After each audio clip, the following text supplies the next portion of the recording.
you must, in the dealing with as many family businesses as you deal with now, you must see all kinds of, I mean, I can't even imagine the stuff that you see that goes on. I mean, right? I mean, family businesses are a completely different animal. Without question. And sometimes, frankly, it's heartbreaking, where I have two independent contractors on my team that are mental health professionals. And sometimes I have to bring them in with the client's permission because they're in a really bad place. I mean, well beyond my, training and capabilities. So yeah, it's usually not a good day. What are the things in your experience, Scott, that make these family businesses so different from kind of more traditional businesses? What are the unique challenges and things like that the family businesses face? So if you work in a traditional business, you're more likely to speak open and freely and just upfront and honestly. Whereas in family business, you tend to be reserved. You don't want to hurt anyone's feelings. You're kind of like, oh, I don't know if I should really say this because I don't know what it's going to do to Christmas. I don't know what it's going to do to Thanksgiving. I better keep my mouth shut. I better not say anything right now. Or maybe I'll go through a back door, like I'll go to another family member to kind of plant seeds. So, and the other thing is pitting non-family members against other family members to accomplish the goal. Yeah. That's pretty common too. And also I imagine, like, I'll speak for myself, but like the dynamic of, there was something that happened 15 years ago or 30 years ago or 40 years ago that I haven't quite got over. So that can, and that sort of can come up again in either negotiations or problems that you did this 25 years ago to me. And, that comes up sometimes. So. Well, I don't know if I shared this with you, but my wife and I have been married 42 and a half years, together 45 and a half. And people ask us all the time the secrets. And I think for both of us, we just did everything opposite our parents did in both cases. Right. And when it comes to business, my wife and I have worked together till she retired, 40 years. And we just kind of did everything opposite of what else was out there. We always knew what each other was doing, but we stayed in our respective playground, if you will. We knew what was happening. We knew enough to, if we had to back one another up, and that respect level. And you don't find that in a lot of family businesses. Respect is not an easy thing.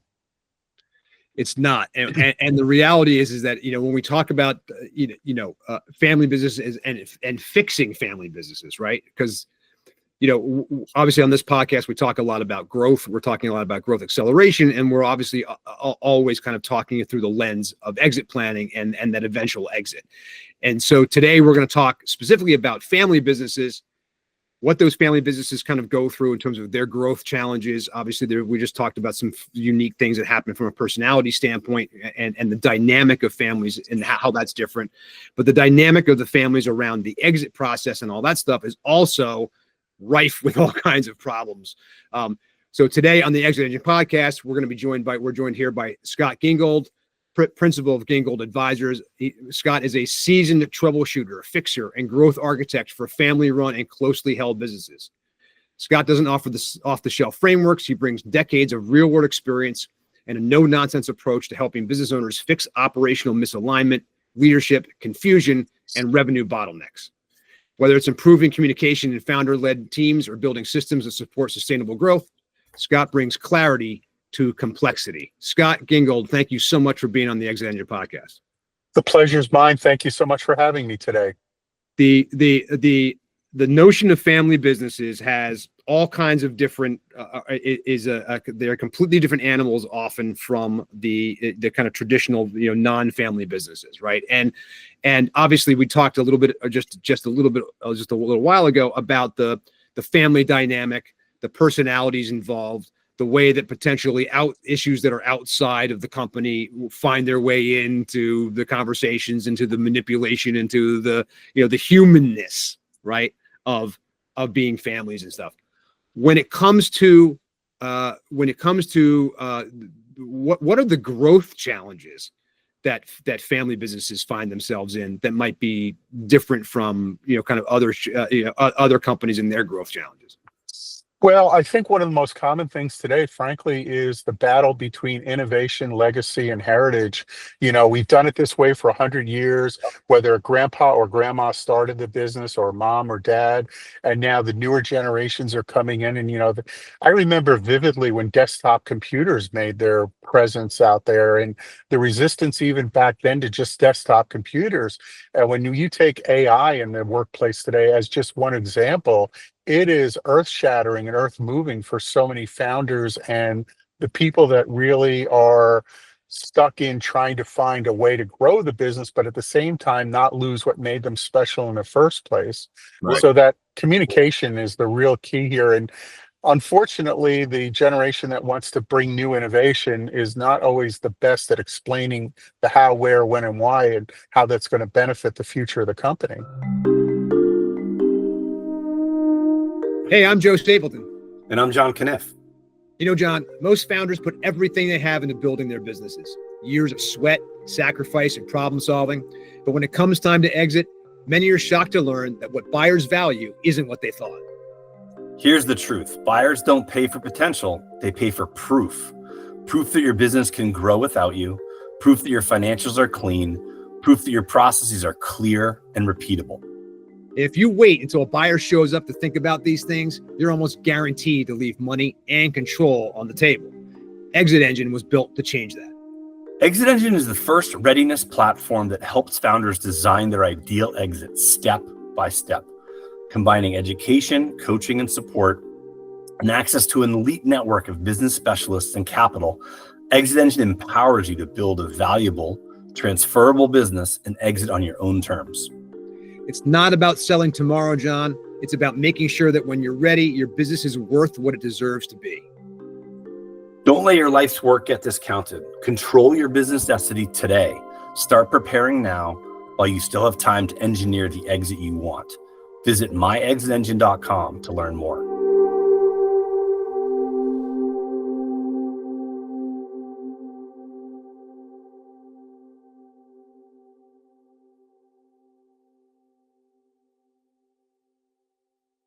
Well, it's so funny you mentioned that is when you say desktop computers. Is my mother? I grew up in a family business, as many of our listeners know. But my mother would not have a computer. She would not do anything on the computer. We had to ship candy all over the world, and she reluctantly let my father bring in a Pitney Bowes machine to send candy around the world. But she would write down everything. And her hand, I remember her hand. She was left-handed, and she would write down all the orders, and we had files and files of stuff, and we had all the, it was absolute chaos. Other than for my mother, she understood all the organization, but she just resisted computers, entirely in the work that she did. Well, I can tell you that I'll use our last business as an example. We had a cybersecurity IT company that my wife and I sold, and we had great systems, just ticketing systems, you name it, backup systems, you name it, we had it. My wife continued to write paper notes, continued to write on whiteboards, and it drove the team crazy. But as she said, I've seen systems fail. I'm not saying we shouldn't use systems, but one is none, two is one, three is two. So let's make sure that we have it. And this is what's comfortable for me. To me, that was an awesome compromise. She explained it beautifully. And it wasn't that she was saying I'm resistant to technology or advancement. She's saying, let's not, again, lose what works for me in my particular role in the company. And let's not lose what works for us as a business. Right. She wasn't being just a Luddite. She was basically considering she worked in the technology space. She was right. It was just a matter of, this is what works for me. This is the way that my brain works. This helps me explain the things I need to explain or write the stuff out the way that I need to. And that should be allowed. And it's a redundancy. Right. And so having that backup and stuff like that. But the question in there really is, right. And again, whether it's between John and your mom, right, or Scott and your wife or whatever, the idea here for any family business in here is that there are the challenges of even the way that people work, right, is different in a family business than the challenge of the way that people work out in a non-family business. right? Exactly right. It's funny, back in the day when we talked about kids in school, we used to say every kid learns differently. Right. Some are visually, some, everyone learns differently. And it's the same way in the workplace too. We all have our ways that we work effectively. And isn't that what we want in the workplace, especially in Mhm. family business? You do the system, you do the way that works best for you, that'll help the company be the best it can be. And the question is, again, so when you come across these challenges and things like that, what is your approach to helping people kind of through these things? Because I'd imagine too that they're also, I mean, obviously they're set in their ways. A lot of times it's a matter of how do you get them to basically to open up and allow, and get them to have the conversations and the things like that are not just about work, right? But as you said before, they're also potentially about, whatever happened last year or 25 years ago or whatever, right? At family dinner or whatever. Well, the first question I always ask is why are you resisting this?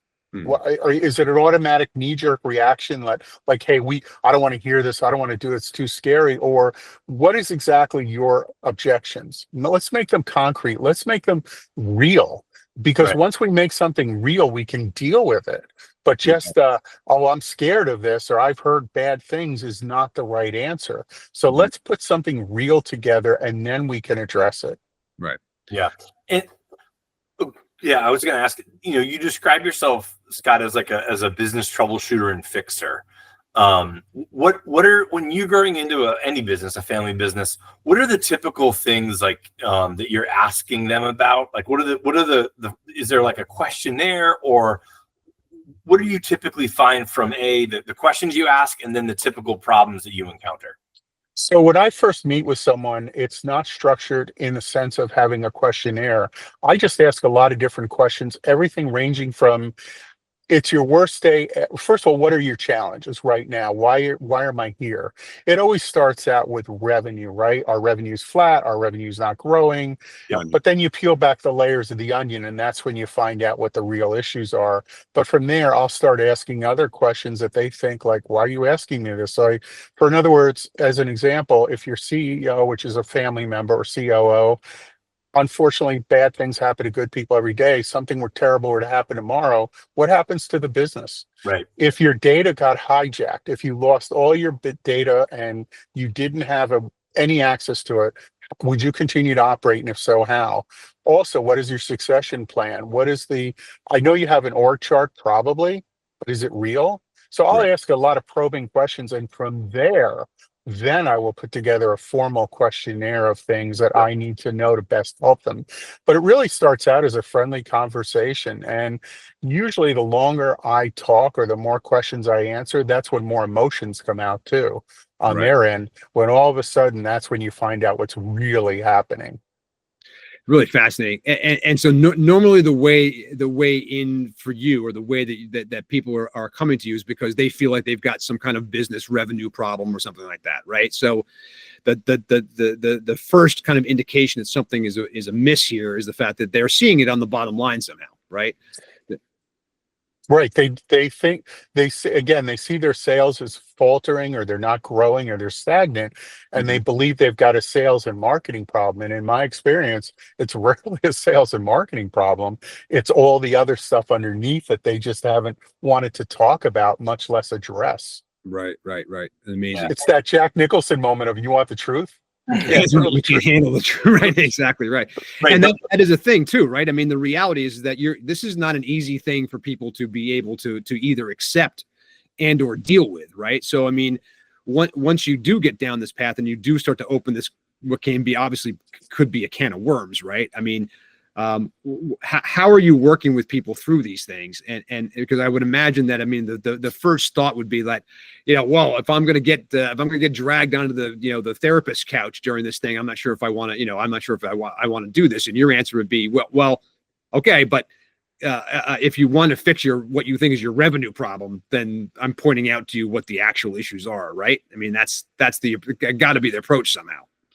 Absolutely. But one of the first questions I'll ask Joe, I should say, is, are you really open to change? I mean, really, just be honest with me. I don't want to waste your time or money, much less my time, which is a lot worth more these days than money. So Right. let's be honest with each other. Are you really going to do the homework I give you? Are you really open to change? Because if you're not, let's part friends. Let's just, wish you the best. If you ever need me in the future, I'm here. But if you're not open to change, that kind of ends the discussion. And believe me, more times than not, that discussion does come to an end right there and then. Oh, I bet it does a lot, right? Because I mean, again, I'll just speak of my experience is like I'm wondering about the lifestyle aspect of a family business versus like the profit making entity. And if you can just speak about like if you've encountered that there's the sort of either change from one to another, or how you navigate that difficult situation. And that's sort of what my experience was coming into that and dealing with that dynamic. Well, I'll go on a slight tangent of that and say everything in family business changed after COVID. Now, you hear that every day about everything, right? But let me narrow it down to family businesses. And what you're seeing now in Gen 3 and Gen 4 is after COVID, like the rest of the generation, similar generational people, is they don't want to take phone calls at 10 o'clock at night. They don't want to they may want to work in the business, but they sure as heck don't want to run it. They don't want that responsibility. They don't want those phone calls. They don't want that pressure. They want to be able to work, in the world that we live in today and the way they work, but they don't want that responsibility. So the lifestyle question becomes really interesting because you want your cake and eat it too.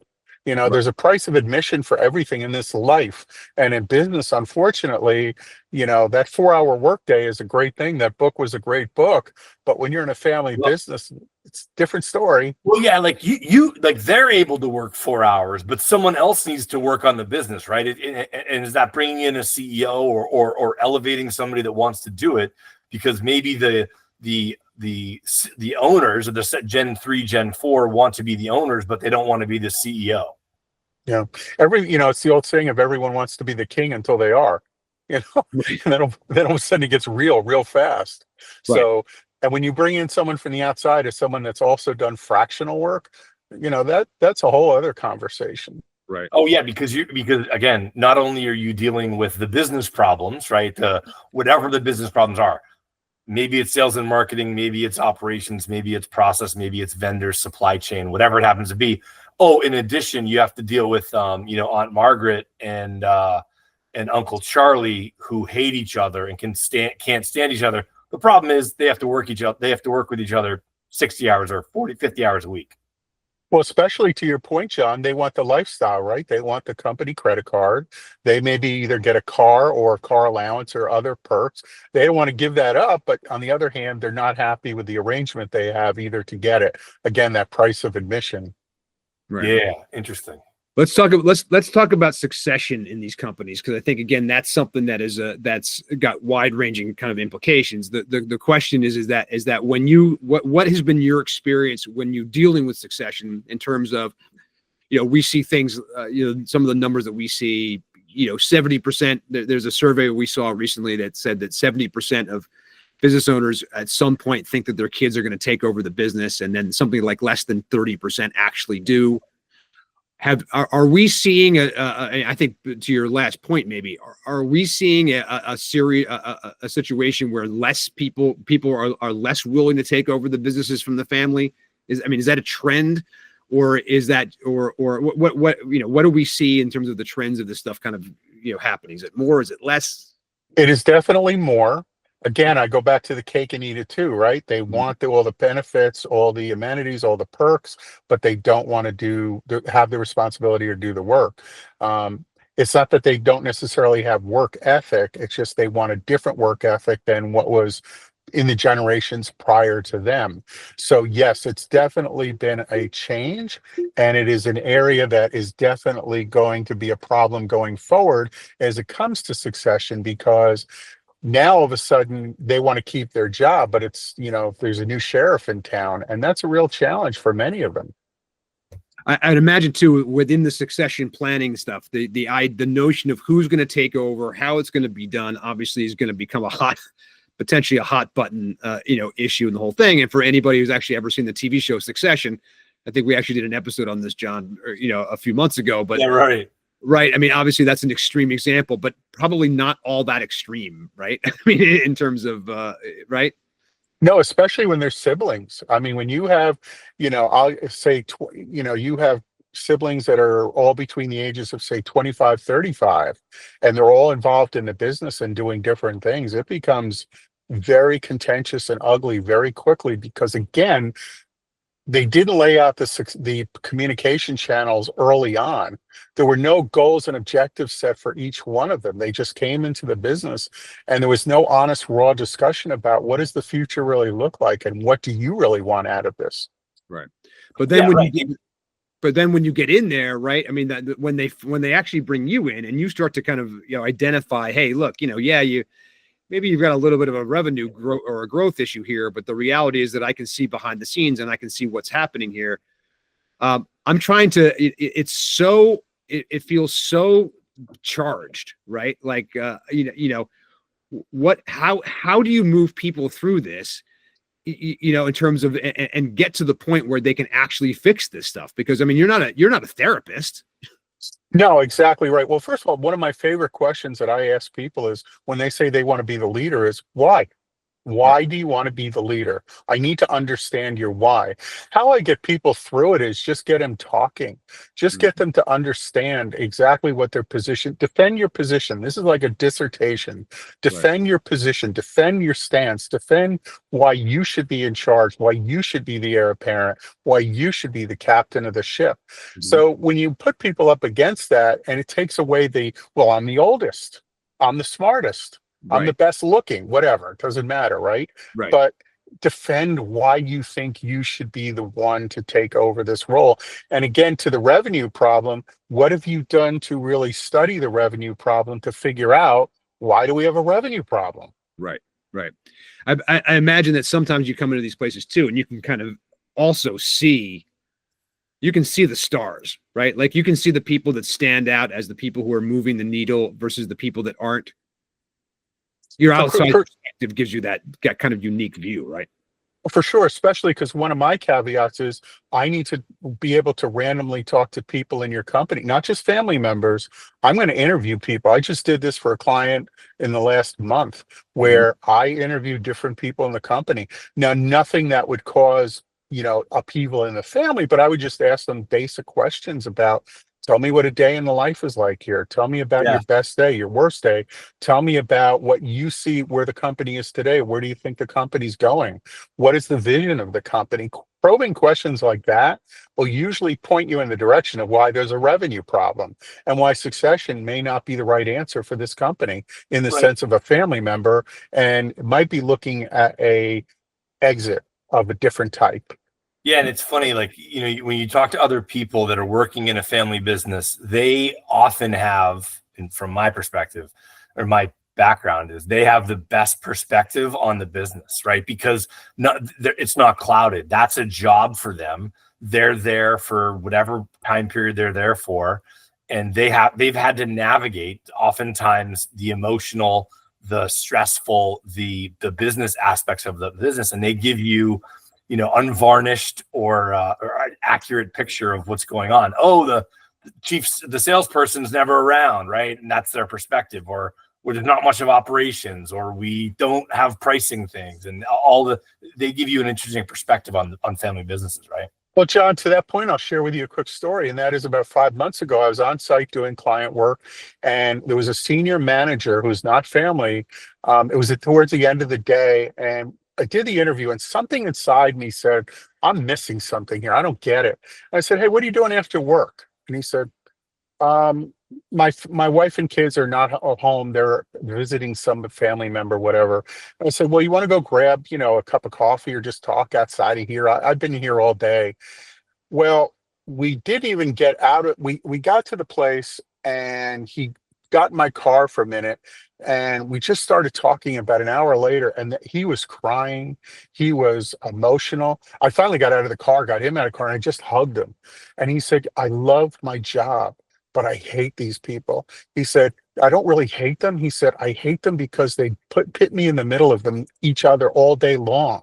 but I love the work I do. I enjoy the work I do. I believe in this company. I've been here 16 years, and every year it just gets worse. And I said, why do you still say? He goes, I feel an obligation to the founder of this company who hired me when no one else would hire me. And I feel like I owe it to them. But he said, I can tell you, this is impacting my marriage.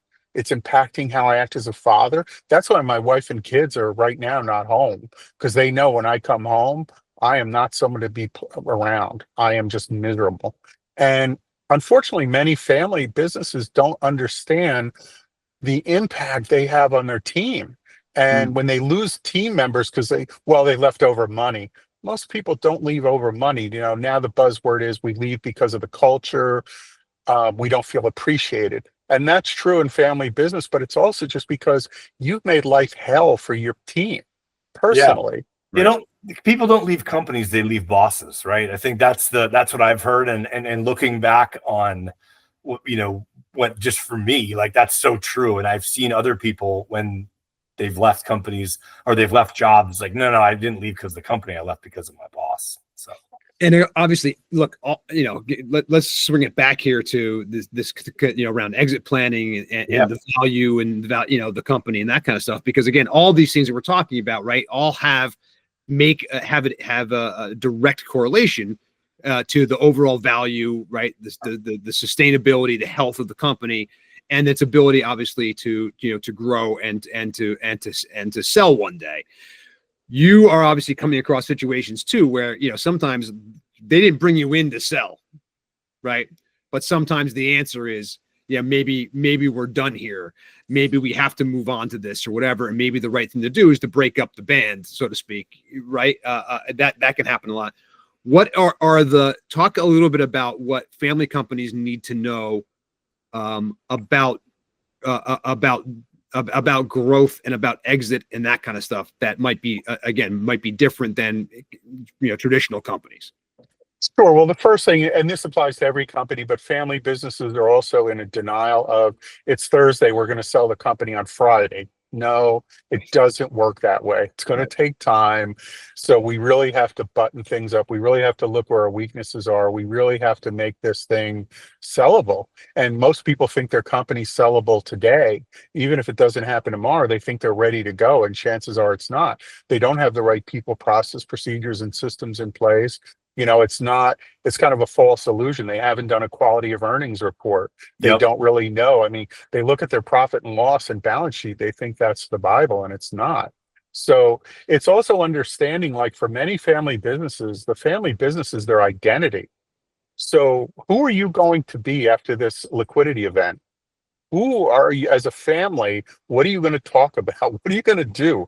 Because as much dysfunction as you may have today, this is the basis of your family, sadly. It shouldn't be, but it is what it is. Right. Well, the identity of everybody, and it's so wrapped up in it, right? Exactly. It's a family member, right? I mean, again, I'll speak for myself. Like that, we view the business as a family member because we lived in the factory, right? We lived it was part of our house. Like when we sold the business, or when my parents sold the business, it was not only they're selling the business, they're selling the house. Everything's got to go sort of that one of those sales. So talk about it was completely wrapped up in everything. And I guess that's a little different than what you're doing sometimes. Well, I always say, what are you going to talk about at the dinner table after the liquidity event? Because right now, I can tell you as a kid growing up, it was pass the peas, pass the potatoes. How the heck are we going to fix marketing? How are we going to get cash flow better lined? What are you going to talk about at the dinner table now? I'm not saying you shouldn't exit. You probably should if you've hit that point. But what is your plan? You need a personal plan and a business plan going forward.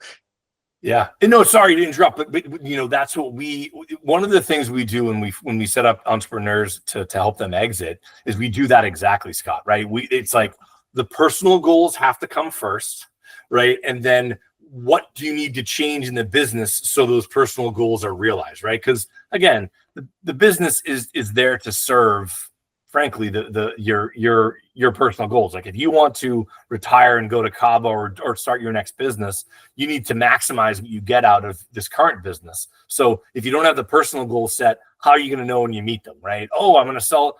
You want to sell for $20 million. Is that enough? You want to sell for $5 million. Is that enough? Like, how does that I imagine you're working on goal setting a lot with people of like, what do you want from the business, right? Exactly. What do you want from the business? And also, are you going to be open for, I mean, if a big corporation decides to sell and somebody comes in and says, boy, they're really disorganized. It's not personal. It's just business. When you're talking about a family business exit, it's personal. Yeah. You know, it's like, well, we don't like the logo. What do you mean you don't like my logo? My wife designed that. Aunt Sophie designed that. You know, it becomes very, very personal. So you have to make sure that you are really understanding that exiting is probably the right thing if you've hit that point. But what does life look afterward? Are you willing to take the arrows that are going to come pointing at you? And are you also going to be open to the fact that your valuation, you know, fortunately, if they're working with a firm like yours, it's going to be a heck of a lot easier and smarter to do that. But so many times family businesses think they figured out their valuation without professionals like you. So now all of a sudden they're shell shocked when they find out it's worth a fraction of what they thought it was. Yeah, Right. and we find what we have to do a lot of times. I shouldn't say a lot of times. All the time when we have family businesses that we're working with is we cannot go on even EBITDA, right? We cannot go on, clearly not on net profit, because the business usually what shows is they want to minimize taxes, right? Not all the time, but they're paying people way too much in the family. So we need to do like seller's discretionary earnings, right? So that we're doing a lot of add backs, we're doing a lot of adjusting, and that can freak buyers out sometimes, because you know they see that the business is being operated, and once we explain it, it's okay. But when they see the drastic difference between what's on the P&L and what shows as a profit versus how we're getting to a valuation, we find it takes a lot of discussion. Well, listen, let's just focus for a moment on ad backs. In family business, my goodness, ad backs are everywhere for everything. You have to be, right? You're not going to see that typically at IBM, Microsoft, and Google and companies like that. But in family business, Uncle Charlie's car doesn't go back on the P&L and IBM. Yeah, exactly right. So, I mean, that's a cold slap to the face for many of these family businesses when they're doing their exit planning. Again, I'm sure you guys see this every day in your practice that, hey, listen, you know, we got to have some real discussions here, because those numbers are really skewed, and you've got to get real about your numbers. Yeah. That's it. And that's the thing. And being able to do that stuff ahead of time before, as you mentioned before, a lot of times you're in this, it's an emergent situation, right? You're like, I've got to get rid of this. I've got to do this now or whatever. And everybody, when people call us, they're like, I want to sell my business tomorrow. And the answer is that, okay, well, let's take a look at what you got. But the reality is that you're probably not going to be happy if you actually try to go through with selling your business right now. The ability for any business, but particularly family businesses, to be able to unlock and unravel what really is going on below the waterline. Right. And to be able to have that, to be able to understand, not only to assess it, understand it, be real about it, but then to set a plan for how to address it. Because again, it might be that you need a year or two of a changed P&L, right, to be able to actually be sellable, you know, in any kind of real way, right, without it being a fire sale. And the reality is, again, it's a matter of just, you know, everybody exits. You know, most people exit one of five ways, right? I mean, you know, death, divorce, disagreement, disability, and dissolution, right? So, I mean, that's no different for family businesses, right? Just because you're a family business and you run the business, and just because, by the way, you're the second or third generation, the numbers of family businesses actually get worse as time goes on too, in terms of the ability to be able to make them exist. Not just because they get acquired and stuff over time or things like that, but because succeeding generations are, you know, and things change and environments change and industries change and economies change, right? It's hard to have a business that lasts 100 years. Well, especially nowadays, because you know, I always say, you know, back in my grandfather's day, and, you know, he was in a family business of different sorts, but there was expectations. Like if you or grandpa, grandma, son or daughter went into the business, there was no discussion. It just happened, right? And then maybe their generation just went into it. Again, no discussion. Today, there's a lot of discussion. And that's what's causing many family businesses, you know, it's frankly what's making firms like yours boom. because family businesses are not what they once were. The desire to exit is that much greater because of the conflicts and because of the unwillingness to pay the dues to do what needs to be done. Yeah, well, that's definitely one of those pain points, right? This is the crossroads that John and I talk about all the time, is this notion that these businesses kind of every business gets to these maybe multiple times if you're lucky, right? But comes to these places in which they have to be, they start to make these decisions, right? These decisions become, or at least they become, they're thinking about it for the first time. I've taken it as far as I can take it, right? I hate these people. Right. Whatever, I can't get this done, whatever. I want to be the one to, or I want so-and-so to take over. So-and-so doesn't want to take over. Or I want to do my own thing. Right? Look what happened with, the contemporary thing, right? That just happened this week is with Fox, right? They've been going through this and it spawned a TV show, Succession, but Lachlan Murdoch just got control over Fox. And I think what his siblings did, and reading between the lines, his siblings said, I'm done. Like, I'm not going to control the company. I'm not going to win this match. I want to go on and do my own thing and do, his brother James wants to do music producing. His sisters, I forget their names, Prudence and something else. But it seems like they've reached the end of the rope. And the son took over, Lachlan took over. It's like, it's a publicly traded business, but it's a family business too. And that one, talking about that one specifically, how long did that get dragged through the courts? Oh my goodness. How ugly. And is that what you really want? I had a client recently, and I called it the Godfather moment, where no matter what we did, we could not get the family in alignment. And I said, you need to be veto and go to Michael and say, I didn't want this life for you. It's time we pack up our bags and go home, sell this thing and move on. How did that go, Scott? Michael, again, these are fictitious names. Of course, Michael was not happy because, he was driving a Ferrari on the company's dime, had the great lifestyle, but barely showed up 10 hours a week. And then when he did show up, the expectations of him were so great that, he was literally on someone's couch for 2 sessions a week. So again, he wasn't proper. I wish I was brought into this 10 years ago, because I would have avoided this. Could have all been avoided, but it wasn't. So eventually the company did have a successful exit. Ironically, sold it to another family member, like in-laws, that it was one of the wives' families ended up buying the business. It was really kind of a weird situation, but yeah, it ended. And unfortunately, Michael did not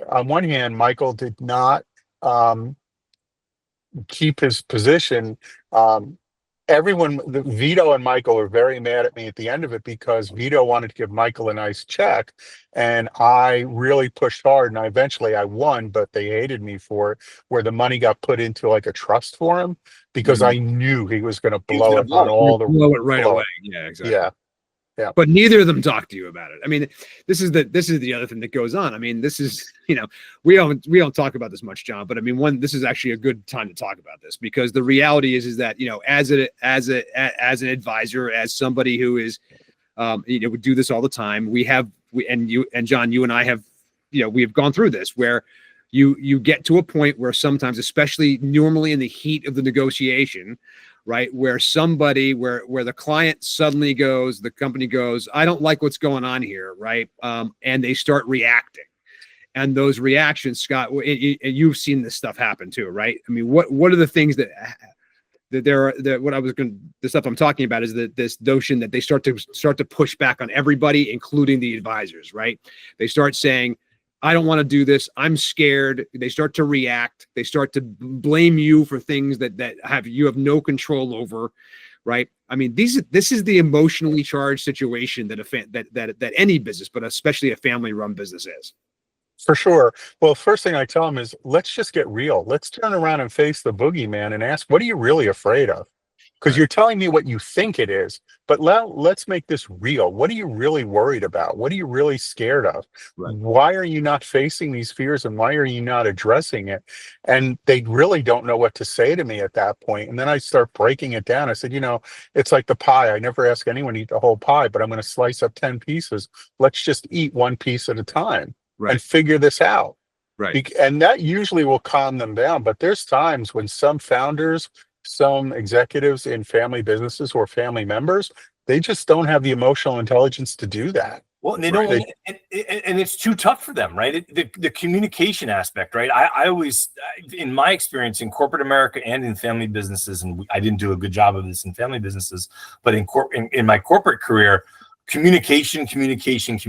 Because what I found in that is that brings stuff to the surface that people either don't want to talk about, or it's sort of it's like a forcing mechanism. When you send an email or you have a discussion with somebody, it sort of forces, either through questioning or bringing something up that needs to be discussed, but people, again, don't necessarily want to discuss it at that point. Well, here's the problem, John. When we say communication, people don't know what communication is. To your point about email or Slack or Teams, it's CYA in most cases, right? They're not having real discussions. That's why, and this will not make me popular, I'm not always the greatest fan of a remote, work from home, work from wherever, because when you're together with somebody and you can just walk up to that person and say, can we just talk for a minute? When you're face to face with someone, you're not a keyboard warrior. You're not somebody that's CYA. You're not somebody that's just trying to impress somebody. And you can have a real face to face discussion. And I see that in family businesses all the time. They're really great at text messaging each other, but they don't actually pick up a phone, much less have an in-person conversation, except at the dinner table when it becomes a whole argument. Well, look what happened on that. Yeah, look what happened when you took that guy out for a cup of coffee. He got out of the car and he didn't even get into the place before he hugged you and broke down. He just cried. I mean, and that's what a lot of families, when families, I don't think I ever said this in any of our businesses. We're family. We're one big family. No, we're not. It's a family business that requires and relies on a lot of smart, talented people to make this ship go forward. But we're not family. And I really don't like when family businesses say we're one big family, because chances are you're not treating them as well as you think you are. Right. And this makes a huge difference when you do go to exit, right? Because these are all the things that we're mentioning here, guys, right? Remember, if you look at through the lens of exit planning, okay, all of these things matter, right? Your ability to have people that are too close to the business, right? They can't remove themselves. You've got situations where again, there might be one person's working harder than the other. Certainly people may not be staying in their lane, right? Yeah. There may be people that are all over the place.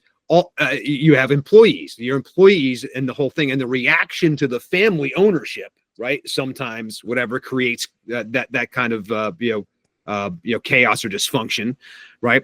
And so now you've got, and the whole thing, and then how do you create, and then a lot of these families and the whole thing are, again, like John's mom, I'm going to do everything written down on a piece of paper and not have a system or not have a standard operating procedure or not have something that a repeatable process that I can transfer to somebody else. Another challenge that you reference is like the thing that Scott mentioned earlier in the story of the guy that worked 10 hours a week. It's like the worst case scenario in that situation, or one of the things I've dealt with, is you have some family member doing that, but then you have a very hardworking employee that is picking up the slack, because usually that's what happens, right?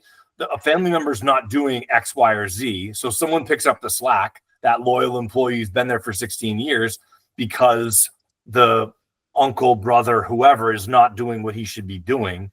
And that causes real chaos at a company, because the more valuable team member is not the family member. Well, here's the other side of exit, and you guys know this better than anyone, is what a lot of family business owners don't realize is you have a suitor that comes to the table. They're going to want to talk to team members. Everybody. Yeah.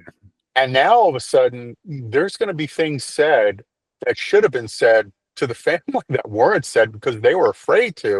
Or even worse, were ignored, right? Maybe they were said and they were ignored by the family. Sorry, continue. No, absolutely right. And I would say that, there comes a time when family business founders and owners need to say to employees, listen, we really need to have that come to Jesus talk. What's really going on in this company? Why are you, I'm always amazed at why are these people so afraid to ask their team what's really going on in the company? because they know, one of my first gigs early on, I almost got fired on day one because I showed up. They had a cleaning crew all night long. It was a big building, so they had a crew all night long. The CEO was a family owner. It came in, and I was in the basement talking to the cleaning crew because he came in looking for me, and he heard I was in the basement. It was like 6:30 in the morning, and he called me up to his office. And he said to me, "What are you doing?" I said, "Well, I'm here to talk to the people, find out what's going on." He goes, "Well, I hired you to work with the family and the management team." I said, "Okay, well, I'm talking to the people that you ignore all day long that hear and see everything." And I showed him at that time, it was before I was using electronic notes. Like I had a legal pad with about 5 pages of notes, and he started looking through it, and his face dropped. He was like, I said, "You've been afraid to ask the truth. You don't want the truth. You can't handle it, I guess, but you've been afraid more than anything." And he said to me, "I was honestly going to fire you till I read this." And I said, "Well, maybe you should have thought about that a long time ago, but the important part is we're here now and we can fix this." That's it. And that's the thing. But it does take, I want to come back to mindset for a minute, because again, it's the mindset in anything that you're doing from an exit planning standpoint or whatever it's so imperative, right? Because it's about the founder, the person in charge, being able to step away.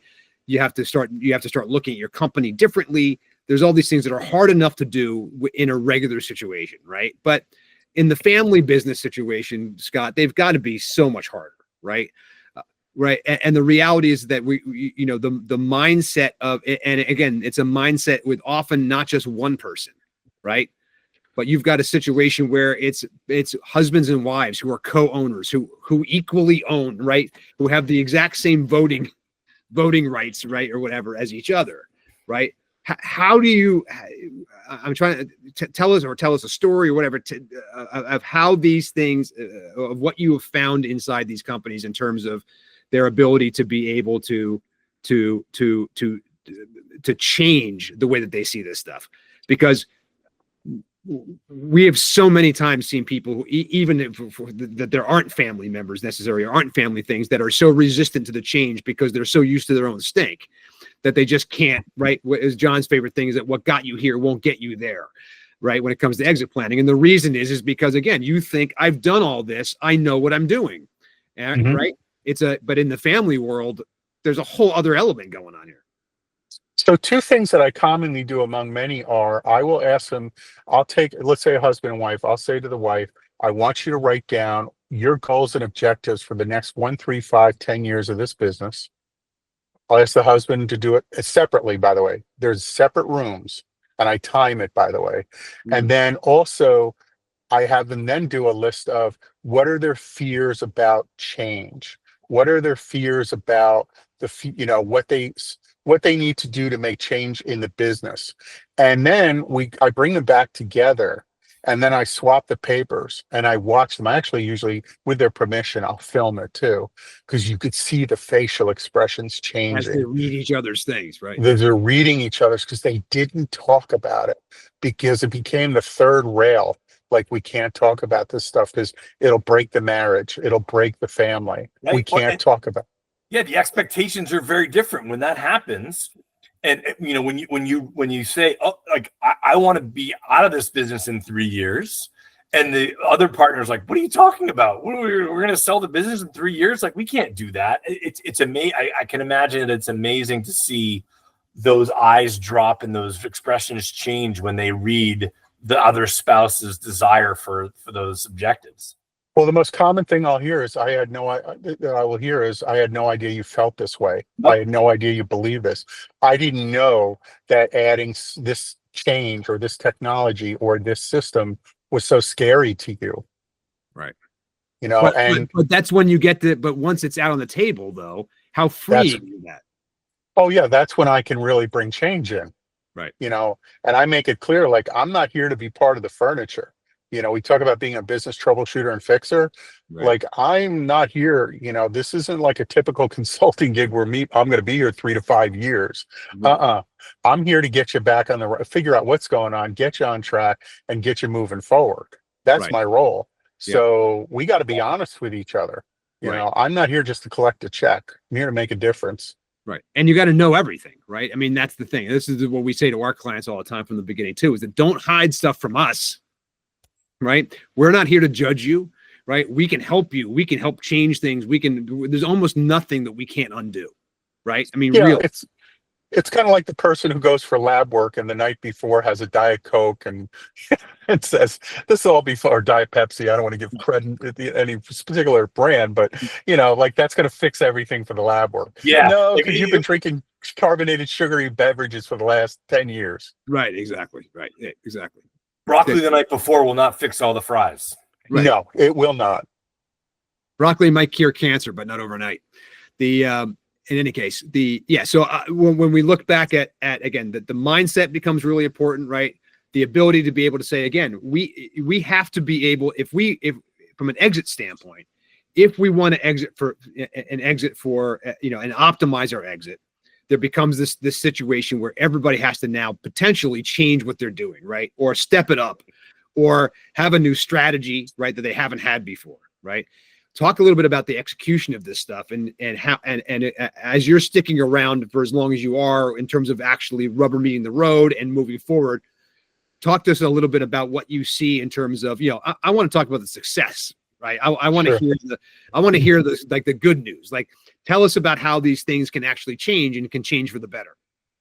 Well, once we start talking about exit and once we start putting the right processes and procedures and systems in place, first of all, the first thing that usually happens is after a little bit of resistance, there's calm, there's peace. Like, we know we have a shared goal, we have a shared objective, but not only that, but the roadway leading to all of that is now smoother because we have better communication. We have all the foundation properly realigned. We know what's happening. So now when we go to exit, we're better prepared for the exit. And also we're better emotionally prepared too. Like, we're all in agreement. And sometimes that does mean bringing in a licensed therapist to help them through that. Not always, but it does happen. And that's not me, but bringing in someone that can do that for them. But it's just getting them to that place. And they're generally, by the time the exit comes, it's a little bittersweet. On one hand, we're letting go of something that's been like that, that like the fifth Beatle, if you will, that's, been part of the family forever and a day. But on the other hand, because of the fact that we're happier now in how we've worked together in the process of the exit planning, strategy, and execution, we're generally happier as a family. Yeah, like the shared goal, right? Like you mentioned, Scott, it's like when people sort of shift their mindset to saying that they're working on projects, as an example, even outside of family business, working on projects to achieve a goal of selling the business. And either, if you're in a family business or a regular business, like people appreciate those shared goals. And when they make progress and they do things to that'll pay off for them in the future, I can imagine that that's helpful for them. It is. And one of the things that I've done in certain cases, I brought in a vacation planner. Like, okay, business sold, they signed the paperwork on Friday. On Monday, your whole family's on a cruise going somewhere, or you're on an island somewhere. And this is what our plan is for the next 6 to 12 months. Right. So with their permission, I will bring in a vacation event planner, whatever you want to call it. But that what you're going to do, because the worst thing that can happen is you wake up on Monday morning going, what am I doing now? Right. And that's when people tend to get sick. That's when people tend to get depressed. That's when people tend to be really falling apart in their lives and causing other issues. So I like to bring in somebody to kind of plan what that first year is going to look like for them. That's a huge point, Scott. It's a really good point to say. I mean, and for anybody going through this, family business or not, we can tell you from experience that you are, whether you think you are or not, you are not prepared for this. The reality of going through this and having this thing end, and of course, the longer you've been doing it, the harder it is to make that break. But knowing what you're going to do for the first year after you're done. Now, look, some people aren't done, right? There's earnout situations, right? There are things I was just going to say, Joe, and with regard to that earnout situation, it helps to transition. I can imagine you've worked with the people on this, Scott, is you owned a business, you sold it, it's Monday morning and you have to go in and you're not the owner anymore, right? You have an obligation to fulfill for 1, 2, 3 years as a consultant or something other than the one making decisions. And I can imagine that the ones we've worked with, the situations are the personality. Some people adjust to it really well. Some people have real major problems with not being the one making the decisions. It takes an incredible amount of emotional intelligence. Sort of a tangent to that is I talked to a physician recently who sold his practice to a hospital system. And he said, on one hand, he's never been happier because he doesn't have all the responsibilities, about running a business. He said, I was never really a good businessman. He said, ego being what it is, I'm a great doctor, but I'm not a good businessman. He said, but now I need paper clips. That's a dumb example, but I need some supplies. I've got to go through a whole requisition process, or I need batteries for my tape recorder. It's just like I've got to request them. Right. He said right. before I can just go and spend stuff out of petty cash anymore because you're right. Right. You got to do the TPS reports like they have an office space, right? Exactly. Yeah. Yeah. So it's really that kind of thing I try and talk them through too, is like, you realize that if you're going to be doing an earnout and coming in, or, even if you took on maybe not an earnout, but a consulting type of role, you're not the demand anymore, if you will, Right. or lady, as the case may be. But, it's a whole different world. Are you really ready to be grandpa now? Because you're going to be I've got the tradition and the history, but I'm not that decision maker anymore. I'm the person to kind of help smooth out some of the edges that may come, and they always do come after, an exit. But that's my role. Yeah. And that's a significant shift. And also the fact is that you're not, there are going to be people taking your baby and doing things with your baby that you are just not, you don't even know what it is. Right. I mean, some of the things, the innovation, the way that you can roll-ups, I think, are a good example of this too, right? Because you're often getting put onto a platform. There is technology that's being involved. I think the doctor example is a great one because we see that happen a lot where, your practice has been purchased by one of these roll-ups. You're now, as you said, you have to a requisition form for being able to buy paper clips. But not only that, it's a matter of now there's a technology thing I've got to do. I've got to learn this stuff. I'm an old dog with new tricks, and I don't own the business anymore, but I still have to do this. I mean, this transition is not easy. It's just for anybody. Joe, I couldn't agree with you more. And I would add to that, the CEO or the founder or the one that exited, he never checked his email. He had an assistant that did that. And I had one case where she literally would print them out for him. And he had a flip phone. I mean, he didn't have a smartphone. And the new people were not giving him an assistant. So he ended up hiring an assistant on his own dime. And her role was, among other things, chiefly to go through his email. As he said, I don't want to learn this. Right. I want to learn this. Right. Yeah. Yeah. No, I'm done with this. I made it this far. Not going to do this. Right. Do you think I'm going to learn email after I sell my business? I mean, having that, I can just imagine having that discussion with my mom when she sold her business. Like, you want me to respond to email now that after I sold this thing? You're crazy. I'm trying to imagine myself having it, because again, what with my experience in selling iCompany, the thing that I was not prepared for was that I was now an employee of this other company. And the big story I like to tell is the fact that, we owned a digital marketing company, and it was relatively regional. We had, really had two big clients, and I split my time between Parsippany, New Jersey, and Philadelphia, Pennsylvania, between Coldwell Banker and Real Estate Corporation and Comcast. Right. And that was the stuff, and whatever. And then suddenly we had sold this company to a giant consulting company. And during the earnout period, I was instructed to get on a plane on Sunday afternoon and fly to Charlotte, or fly to whatever, or this client, or this new business thing, or whatever, and come back Thursday night, because that's what they did. And I was like, wait, what do you mean? What's going on here? No. You're a senior managing director. This is what you're required to do. And if I was like, okay, I guess I'm just what I'm doing now. Like, it was like, we're just automatic, but it was like, I can imagine if I had said no, like, what would have happened to that? Right. Like, I would have lost my earnout. I don't know too many business owners in family business or otherwise who could be good employees. I know I would be a terrible employee, honestly. Yeah. It's not an ego thing where I have to run the ship, but I'm not good at keeping my mouth shut. So if I see something wrong, if I see something that needs to be realigned, if I see a trouble spot, I'm going to say something. Right. And in a lot of these cases especially where they've been absorbed as a roll up, that's not the way you get, you get a lot of applause and a lot of attaboy pat on the backs either. And So you'll that's know a that.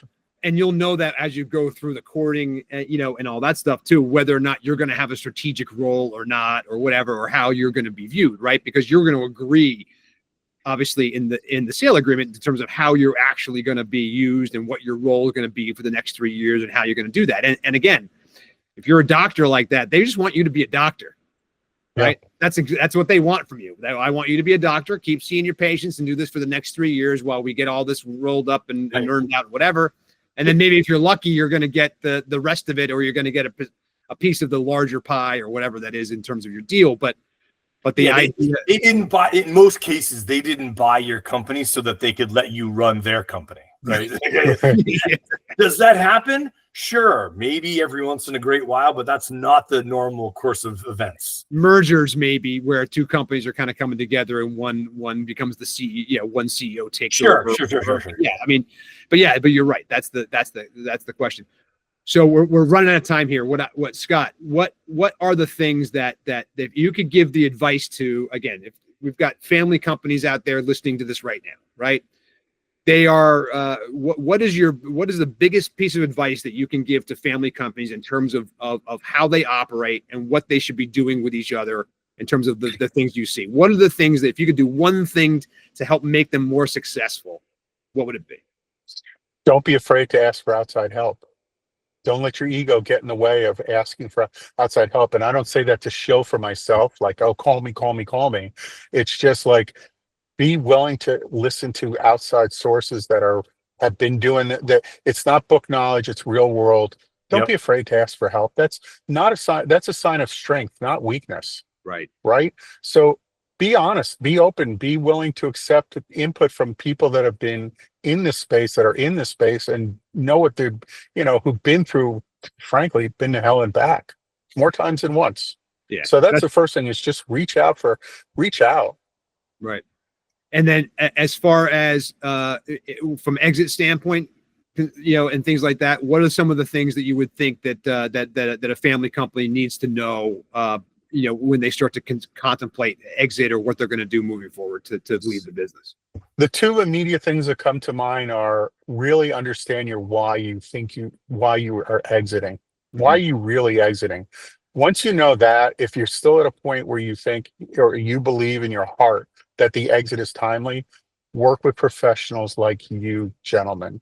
Because if you try and do this on your own, unless you have a employee that's going to want to buy the company, and then you can work something out internally, but work with professionals like yourselves. Don't try and do this on your own, because you're going to make 100 mistakes, and those mistakes can really separate where those commas come in on that final check. Yeah, those mistakes can be lots and lots of money, and you don't want to make a mistake in something like this. It's already, as we were pointing out, it's already kind of fraught with difficulty, right, and unexpected and chaos and stuff like that. And so, trying to mitigate that chaos as you go through this, as you prepare, and understanding what to expect, and be able to, again, make decisions. And by the way, part of the beautiful thing about what we all do here, Scott, right, is that what we can give people is options. And options that they don't even know they have as they move through all of this, right? So as they work with you, or as they work with us, or whatever, or in tandem, or whatever it is, the ability for them to be able to, new things arise. To your point earlier, it's like, what? I thought I wanted to exit, and now that I've gone through this and I've gotten this air cleared, and my wife and I are in better terms now, or whatever about it, that now I feel maybe I don't want to exit, right? Maybe I can do this more. You're bringing up the biggest takeaway from me today about this conversation,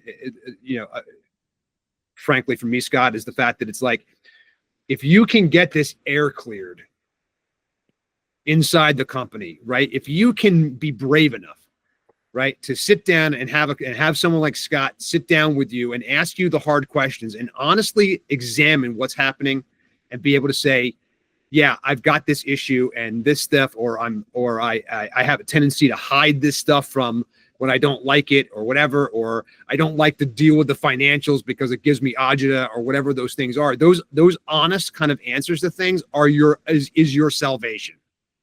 Exactly right. And thank you for that. What I would say is we're also living in a time where, frankly, there's never been more resources available. If it's on the idea, and fractional is an example, like CFOs, if you're afraid of your numbers and you don't understand your numbers and you don't feel confident, there's so many resources out there today that didn't even exist 2-3 years ago. Right. And so many ways that you can make your life easier. You can make your company a better place for you and your team. Again, exit, it's right for a lot of people, but for some people, to your point, Joe, it's really not.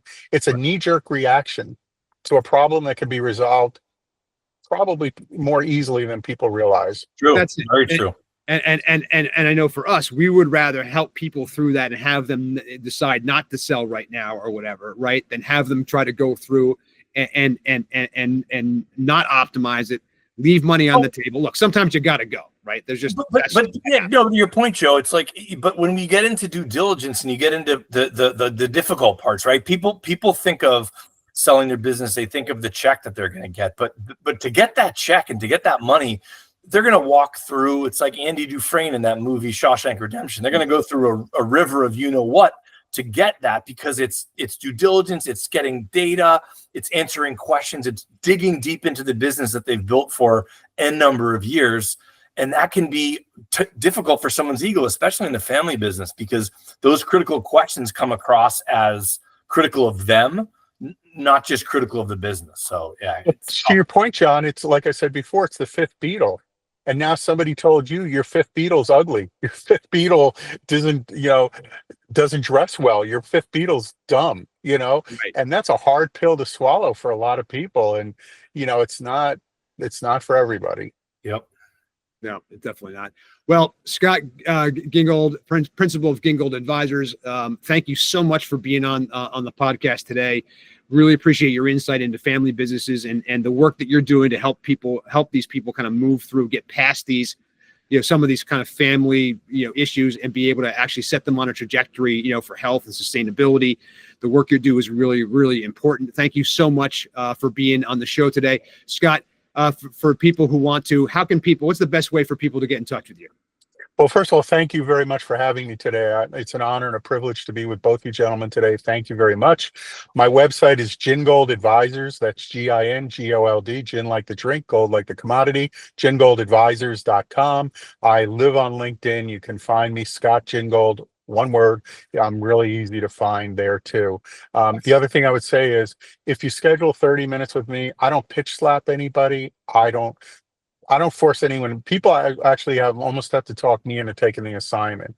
So they're not going to get a heavy sell from me. They're not going to get any sell, really. Right. We're just going to have an open and honest discussion. So reach out. Love to talk to you.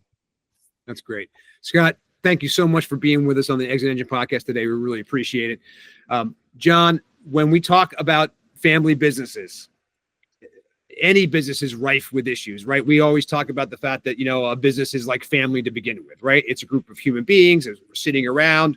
We're trying to move we've got a common goal. We're trying to move that ball forward. The human nature of people in general, right, is already difficult enough, right? But to add the extra element of the familiar relationship on top of that, whether it's husband and wife, father and son, daughter and mother, whatever it is, sisters, whatever the thing is, right? You are bringing this baggage, and you already know this, you're living it. Well, yeah, I'm convinced that any company that says, oh, we're like a family, those people, anyone who says that has never been in a family business, and doesn't understand what they're saying, because anyone who's been in the family business and hears that line from a company would probably walk out the door, and probably should walk out the door. So if your company is saying it's a family, be wary. Beware, exactly right. It's a red flag. Everybody, thank you so much for joining us on the ExitEngine Podcast today. Go find Scott Gingold on Gingold on LinkedIn. He's there with us. You'll find him with us too. Coming down the pike in a little while too. There's going to be more coming from Scott for sure. The ExitEngine Podcast, guys. We have a community. We want you to go right now to myexitengine.com, where you're going to be able to sign up to get notified about our community that's starting this fall. We're helping founders of any ilk who want to be able to learn how to set their exit trajectory, learn how to examine their business to make sure that they can actually raise their value and sellability and be able to exit on their own terms. So again, please go to myexitengine.com to do that. You can find John at John, John, at myexitengine.com. Send him an email anytime. You can send me, Joe, J-O, at myexitengine.com, an email anytime.